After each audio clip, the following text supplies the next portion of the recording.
Hi guys, it's Sekaar, and today I'm going to be going over my Stamina Nightblade build for the Awakened Flame chapter.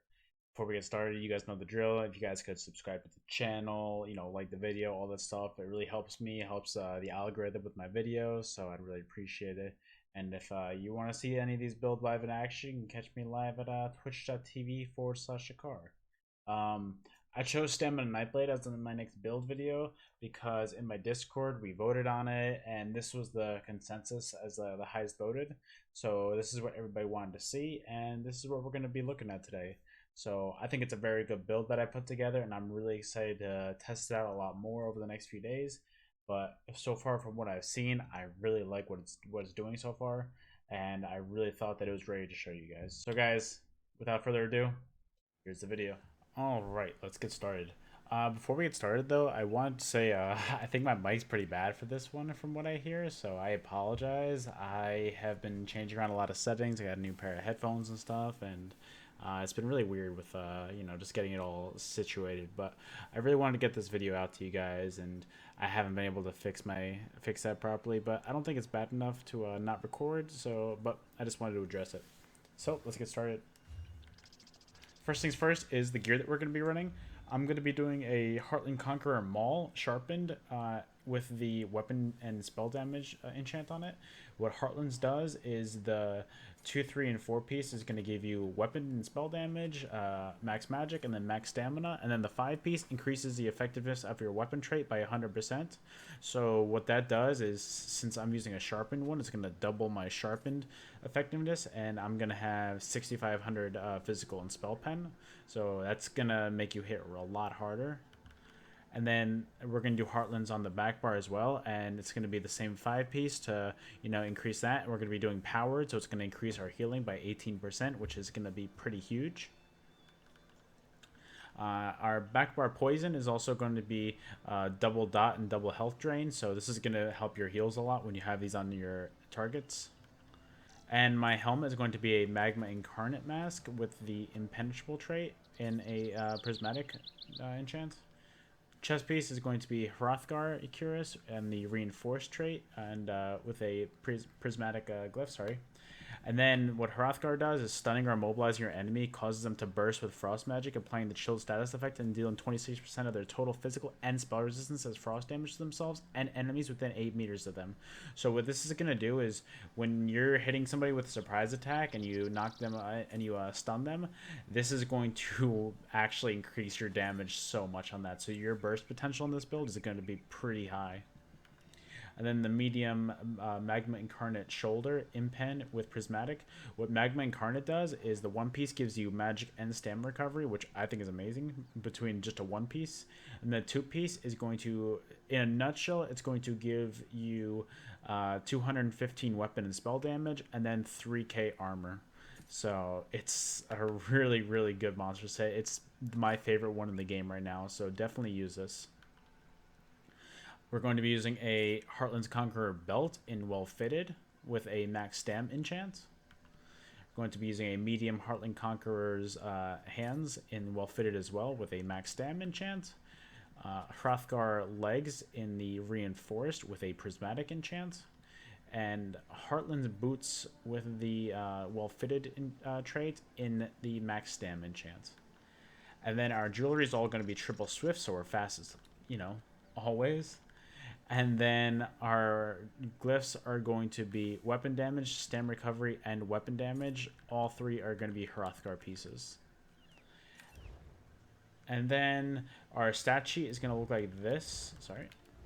We're going to have 17 points into health. That way we get our health pretty high, and it's going to help our dark. It's going to help one of our skills, and it's going to help our healing get a lot higher. And then we're going to have 47 points into stamina as well. Our food that we're going to be using is garlic cod and potato crust, and that increases our max health and max stamina by the most you could possibly increase it by. So you're going to get those juicy stats. And I really like using the serpent on this. It's going to help your sustain a lot compared to all the other Munduses you can use. You're going to hit significantly less harder than if you use like the shadow or warrior, but I think staying alive is better than hitting super, super hard. You know what I mean? And then our skills that we're running are our main spammable is going to be surprise attack, and when you hit an enemy from the flank with this ability, you're going to knock them off, you're going to stun them. So what that does is not only are you going to hit them with that spammable that hits hard, but you're also going to apply that Hrothgar proc. So you're going to be applying two for the price of one, and it's just, if you can get that off as often as you can, you're going to be applying so much pressure. Camo Hunter, that way we're going to increase our major savagery to get that weapon crit up. Rally, this is going to be your source of major brutality and minor endurance, and it's going to give you a nice chunky heal. Relentless Focus, using this ability is honestly one of my favorite things about Nightblade. If you get the stack up to 5, and then you can time that with a surprise attack, Hrothgar proc, and then Relentless Focus, there's going to be a lot of enemies that you just one-shot with that combo alone, not even using Incap or Executioner. And then that brings us to our next skill, which is Executioner. So when an enemy is low health, you're going to be using this ability, and it's going to really help you finish that kill off. Incap, what this is going to do is it's basically so cheap that it's a spammable. So this ult is actually amazing. You hit so hard with this. So honestly, using this as often as you can is just amazing. Our back bar is going to look like Leeching Strikes. This is going to help your sustain. So your light and heavy attacks are going to heal you. And then your when the effect ends, you're going to be getting 4,200 stamina back. So having this active at all times is really going to help your sustain a lot. Shuffle, this is going to be your source of both major evasion, which is important, and also your snare removal. So having that is important on a lot of builds. Resolving Vigor, this is a main heal that you're going to be using. Both Resolving Vigor and Dark Cloak are your two main heals that you're going to alternate between. It's going to be heals over time that really help, and just they're going to be healing you for a lot since you have powered on your back bar bow.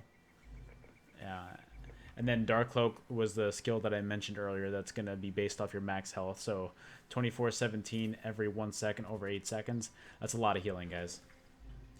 Then Shadow Image, this is going to help you kite around a lot if you're fighting around like a tower or something and you have too many people on you.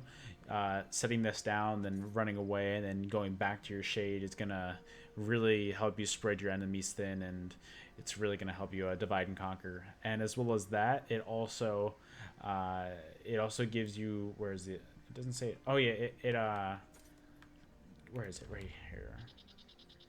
Casting a Shadow, you're going to get Major Resolve for 6 seconds after you cast it. So you're going to be getting that tankiness up after you use that. So using that in battle is really going to help your survivability and your tankiness. And then your back bar ultimate is going to be Soul Siphon. So I use this as a kind of get out of jail free heal. So if I'm about to die and my Resolving Vigor and my Dark Cloak isn't enough heals and my Rally isn't going to give me a nice heal, I'm going to use Soul Siphon. I get Incap back so quickly that just using this ult right away is probably one of the best ways to just stay alive. Look at that. You get like a 12k heal off the rip, and then 32k over 4 seconds. So you're almost unkillable after you hit this for 4 seconds at least. And then by then you could probably get back on your feet and get your Vigor up, get your Dark Cloak up, do stuff like that. All right, let's look at our champion points. For the blue tree, our 4 main slottables are going to be Fighting Finesse to increase your critical damage and critical healing done. Deadly Aim to increase your damage done with single target abilities, so that's going to help your surprise attack, your spectral bow, your Incap, so things like that you're going to be hitting really hard with. Resilience, getting your crit resist up is pretty important. And then Ironclad, so reducing that direct damage taken by 10% is pretty massive as well. And then as far as the rest of them, just fill in accordingly. The Tireless Discipline is going to be really important. Precision and Eldritch Insight, they're all very important to this build. Just fill in accordingly with the amount of CP that you've got. And then for our red tree, it's going to be looking like Rejuvenation, Fortified, Boundless Vitality, and Pain's Refuge. Pain's Refuge is a new one from this patch. It's going to reduce your damage taken by 1% per negative effect active on you, up to a maximum of 20%. So What that does basically is the more negative effects you have on you, the more tanky you are. And since you don't have a purge on this build, they're probably going to stack on you in a fight. So getting almost up to 20%, mitigated damage every fight is going to be pretty massive, guys. And then, like the last one, as always, just fill in the rest of your CP accordingly. What's important? Hero's Vigor is really important. Getting that health up. Stuff like that. Defiance is important. Tumbling is huge. Definitely tumbling. Sprinter is pretty good. You guys see it. And then the green tree, as always, there's really nothing new with this. Breakfall, that fall damage passive, always the best thing. Rationer, huge. Getting the extra food is, it just saves you money in the end.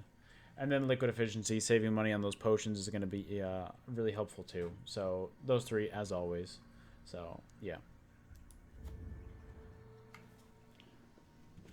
All right, guys, that's about it. Hope you guys enjoyed the video. If you do, as always, don't forget to like the video. If you're not, I would do appreciate all the subs to the channel. You guys have been really helpful lately, and I really do appreciate it.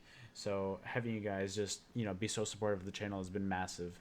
So also, if you want to see this build live in action, you can catch me live at twitch.tv/Sekaar, where I stream this game almost every day.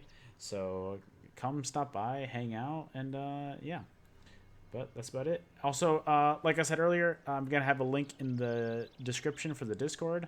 So if you want, you guys can vote on the next build video there to see whatever you guys want to see, whatever class, so like a StamBlade, Mag Necro, stuff like that. Come join the Discord, be part of the community, and have your voice be heard. So guys, have a great rest of your day, and I will see you guys next time. Later.